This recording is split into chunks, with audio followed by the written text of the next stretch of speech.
तो welcome to the next class. आज जहाँ पर हम कर रहे थे लेसन नंबर 2 एनसीईआरटी की बुक के अकॉर्डिंग क्लास 12th का जो था नैदानिक पोषण और आहार की। दोबारा से मैं कहूँगी अपनी कॉपी पेंसिल साथ में ले आओ, लेसन को साथ साथ पढ़ो। और क्योंकि हमारा फर्स्ट वाला जो पेपर है फिर से रिपीट कर रही हूँ, एमसीक्यू बेस्ड है, अपना एक एक एनसीईआरटी की बुक का एक एक लाइन गोट के पी जाओ, याद कर लो। तो इसमें हम अभी तक जो जो कर चुका था वो था इंट्रोडक्शन इस लेसन का, नैदानिक पोषण क्या होता है, इसका आज के टाइम में इतना महत्व क्यों है। उसके बाद न्यूट्रास्यूटिकल्स क्या होते हैं, चिकित्सीय खाद्य पदार्थ, पादप रसायन, इन सबको मैंने अच्छे से समझाया था। नहीं देखा है तो पीछे वाला वीडियो देख लो। फिर मूलभूत परिकल्पनाएं कि जो नैदानिक पोषण विशेषज्ञ हैं उन सबको कौन कौन सी जानकारी होनी चाहिए, वो किस तरह से कार्य करते हैं। और इस सबको करने के बाद आज जो हमें करना था वो था आहार के प्रकार। तो ये आज का हमारा टॉपिक है जो है आहार के प्रकार। क्लियर। अब आहार के जो प्रकार हैं उसमें पोषण देखरेख संबंधी जितनी भी योजना है वो हमें ये ध्यान में रख के करनी होती है कि हर व्यक्ति को सभी पोषक तत्व समुचित मात्रा में मिले। तो ये याद रखना, पोषण का सबसे पहला उसूल क्या है, सभी को पोषक तत्व जो हैं जितने उसको ज़रूरत है, जितनी उसकी आवश्यकता है उतने समुचित मात्रा में मिलें। और इसके लिए हमें उस व्यक्ति की आयु, जेंडर, शारीरिक अवस्था, रोजगार और स्वास्थ्य की स्थिति पर ध्यान दे। इसको हमने बहुत डिटेल से पिछले वीडियो में करा था, ठीक है। और इन आवश्यकताओं को उपलब्ध कराना ही पोषण का ख्याल रखना है। क्लियर।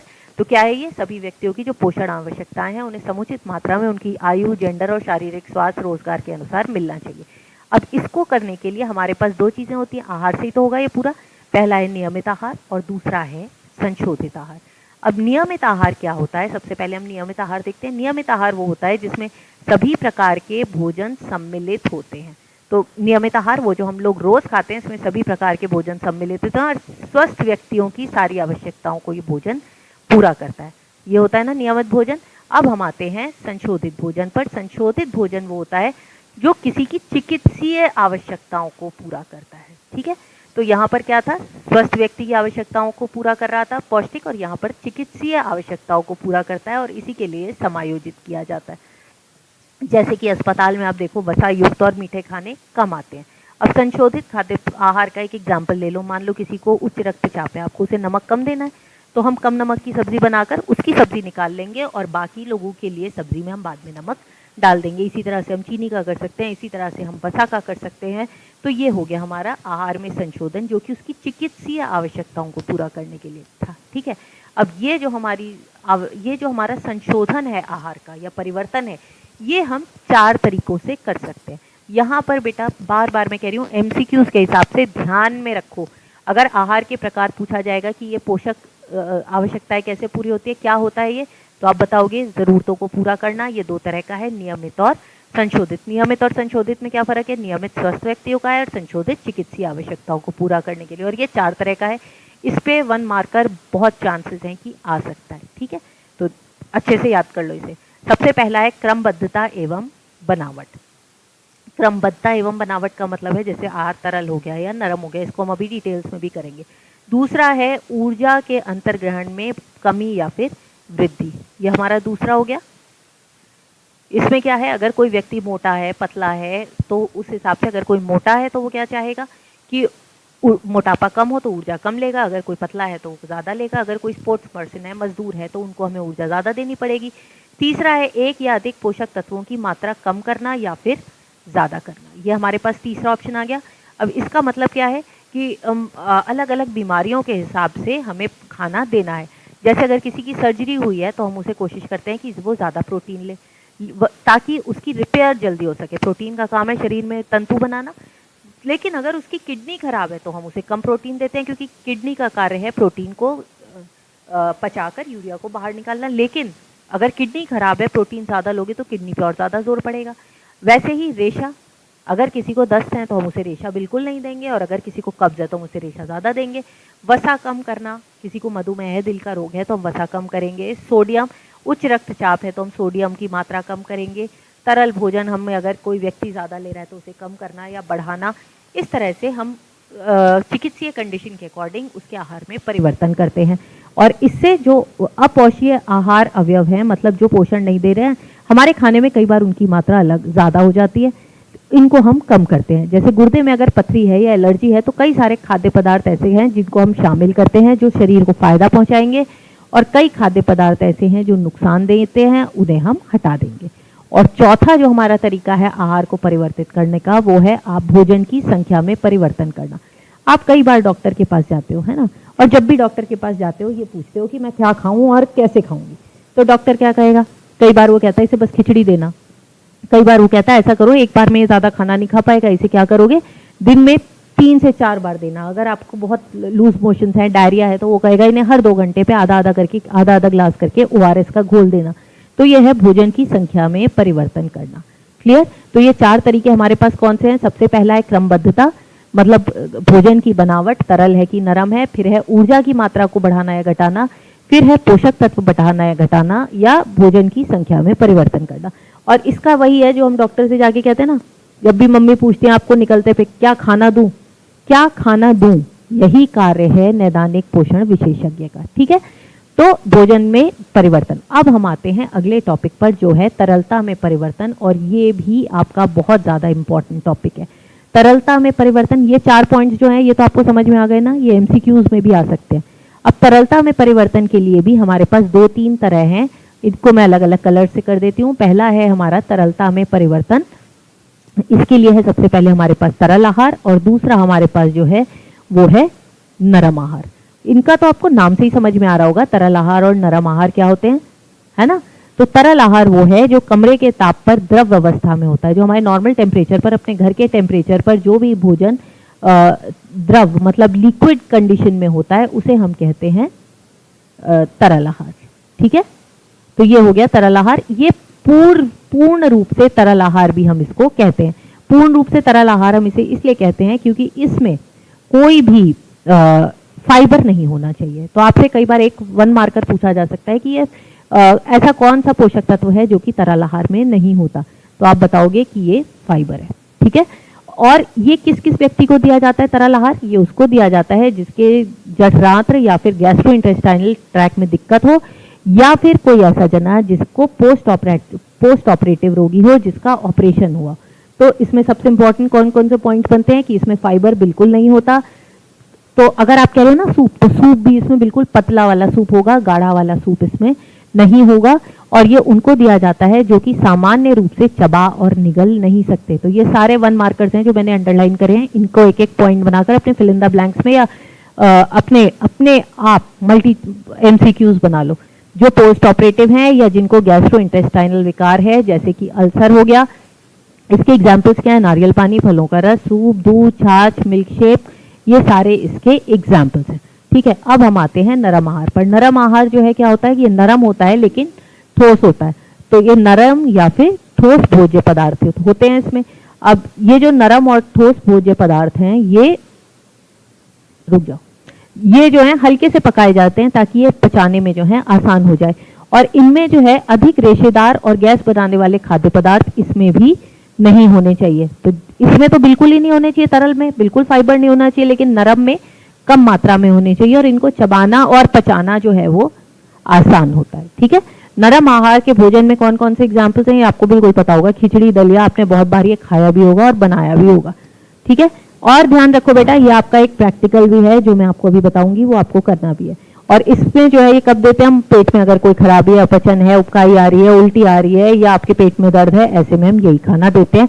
अगर व्यक्ति को बुखार वगैरह भी है ना, जिसमें उसको पचाया जाए, खाना पच नहीं रहा है, तब भी हम उसे ऐसा ही खाना देते हैं। अब इसी का एक वेरिएशन है तैयार मृदु आहार। अब ये बहुत इंपॉर्टेंट है क्योंकि इन दोनों में आपको अंतर पता होना चाहिए, मृदु आहार में और नरम आहार में। नरम आहार और तैयार मृदु आहार। तैयार मृदु आहार जो है ये सामान्यतः प्रौढ़ों को दिया जाता है। प्रौढ़ों को ही नहीं, कोई भी ऐसा व्यक्ति जो कि चबा नहीं सकता। ठीक है, जो व्यक्ति चबा नहीं सकता उसको हम ये देते हैं। ज्यादातर बुजुर्गों के दांत में समस्या होती है तो वो चबा नहीं पाते, तो ये जो है नरम और कुचला हुआ और रसे वाला खाना है। क्लियर? इन दोनों में क्या फर्क है नरम आहार और तैयार मृदु आहार में? कि जो मृदु आहार था, नरम आहार था, ये उपचार के अनुसार था। ये किसके अनुसार था? ये उपचार के अनुसार था। इसमें ये नहीं था कि सिर्फ चबाना ना आए उसे, इसलिए मैंने इसको ऊपर वाले में कर दिया। तो मृदु आहार जो है वो उपचार के लिए था, लेकिन जो ये तैयार मृदु आहार है ये उनके लिए है जिनसे पचता नहीं है। फर्क समझ में आ गया दोनों में? तो तैयार मृदु आहार जो है ये पचाने में आसान होना चाहिए, और जो मृदु आहार है वो किसी न किसी चिकित्सीय कारण से दिया जाता है, जिसमें कठोर रेशा, उच्च वसा और मसाले वाला खाद्य पदार्थ नहीं होता। अब इसका एक एग्जाम्पल मैं आपको इसमें दिखा देती हूँ। इन तीनों में देखो, ये है हमारा पूरी तरह से तरल आहार, ये तो आपको समझ में ही आ रहा है, इसमें बिल्कुल जूसेस हैं, इसमें बिल्कुल रेशा नहीं है, और उसको भी हम छान के देंगे ताकि सारा रेशा जो है वो छन्नी में आ जाए। फिर आते हैं हम नरम आहार पे, और यांत्रिकी नरम आहार। तो यांत्रिकी नरम आहार जो है वो बनावट और चबाने में आसानी पर है। इसमें हम पोषक तत्वों को नहीं देख रहे हैं। आपने मान लो एक रसे की आपने मसाले वाले भी आलू बनाए, तो जो मसाले वाले आलू हैं उनको अच्छे से घोट दो, उनके आलू के टुकड़ों को छोटा छोटा कर दो ताकि वो आसानी से चबाए जा सके, ठीक है, और ये बन जाएगा आपका यांत्रिकी नरम, मतलब बुजुर्गों वाला खाना। लेकिन जो खाना पचाने में आसान है, पचाने का मतलब हो गया आपके शरीर के अंदर, ये जो पचाने में आसान वाला खाना है ये है नरम आहार, और इसके पीछे कोई ना कोई आपका चिकित्सीय रीजन है, और यांत्रिकी नरम आहार में कोई भी चिकित्सीय कारण नहीं है। ये सिर्फ चबाने में आसान है, और नरम आहार जो है ये पचाने में आसान है। तो चबाना और पचाना याद कर लेना। और यांत्रिकी आहार जो है ये किस चीज पर ज्यादा तुलना करता है? बनावट पे ज्यादा तुलना करता है, बजाय इसके कि वो पचाने में क्या है और उसमें कौन कौन से पोषक तत्व हैं। ये देखो, ये खिचड़ी है, ये खीर है, ये सारे पोषक तत्वों को ध्यान में रखे बनाए गए हैं। और ये जो यांत्रिकी नरम आहार है, ये हो सकता है आपके घर का नॉर्मल खाना हो जिसे पीस दिया, इसमें आप कोई सा भी सूप दे सकते हो, बस वो चबाने में आसान होना चाहिए। और सामान्य आहार तो हम सब जानते ही हैं, जो हम आसानी से चबा सके। अब ये बताओ, आप सब भोजन कहाँ से करते हो? ये भी कोई पूछने वाला सवाल है? बिल्कुल है, बिल्कुल पूछने वाला सवाल है, क्योंकि भोजन तो मेरे को पता है हम सब के सब लोग जो हैं वो मुंह से ही करते हैं, सभी मुंह से करते हैं। लेकिन अगर आपके एग्जाम में ये क्वेश्चन आ जाए कि कोई व्यक्ति ऐसा है जो बेहोश है, उसे कौन सा खाना दोगे, तो ज्यादातर बच्चे दिख देते हैं उसे हम तरल आहार देंगे। अगर व्यक्ति बेहोश है तो ना ही तो वो चबा सकता है और ना ही वो निगल सकता है, चबाने के साथ निगलना भी है, तो यहाँ ना चबा सकता है ना निगल सकता है। तो कोई अगर बेहोश व्यक्ति है तो अपने एमसीक्यूज में, नोट्स में लिख दो कि वो जो है किसी भी तरह से मुंह से कुछ नहीं ले सकता। या किसी का मान लो पैरालिसिस हो गया, जिसका मुंह नहीं खुल रहा है, या कोई ऐसा व्यक्ति है जिसका दिमाग काम नहीं करता और इसलिए वो चबा नहीं पाता। कई लोग ऐसे होते हैं ना, मुझे बुढ़ापे में उनका दिमाग नहीं चलता, वो चबा भी नहीं पाते।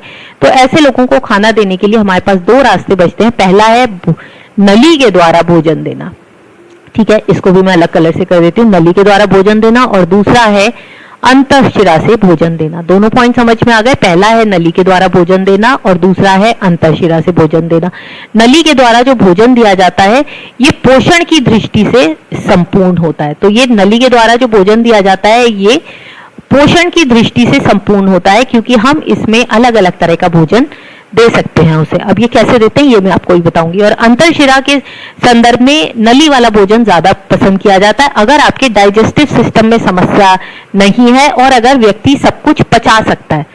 अगर व्यक्ति सब कुछ पचा के उसे अवशोषित कर सकता है तो हम उसे खाना नली के द्वारा देते हैं। लेकिन अगर अंतःशिरा से हम उसे खाना दे रहे हैं तो इसमें क्या होता है, इसमें जो खाना है वो ड्रिप के द्वारा पहुंचाया जाता है। और अगर आप उसे खाना ड्रिप के द्वारा दे रहे हो तो ये तो अंडरस्टूड है कि अब आप उसे ड्रिप के द्वारा तो दे रहे हो, लेकिन हम उसे जो खाना है वो ड्रिप के द्वारा देके हम उसे सारे पोषक तत्व नहीं दे सकते, क्योंकि वो तो बिल्कुल लिक्विड है। अब इसको भी मैं आपको एक फोटो से समझा देती हूँ ताकि आपको क्लियर हो जाए। ये देखो, ये वाला जो हमारा है, ये वाला जो पिक्चर है ये है अंतःशिरा से। ये आपने इस हॉस्पिटल में हर बार देखा होगा, हॉस्पिटल में पहुंचते ही वो सबसे पहला काम यही करते हैं, आपको ड्रिप लगा देते हैं।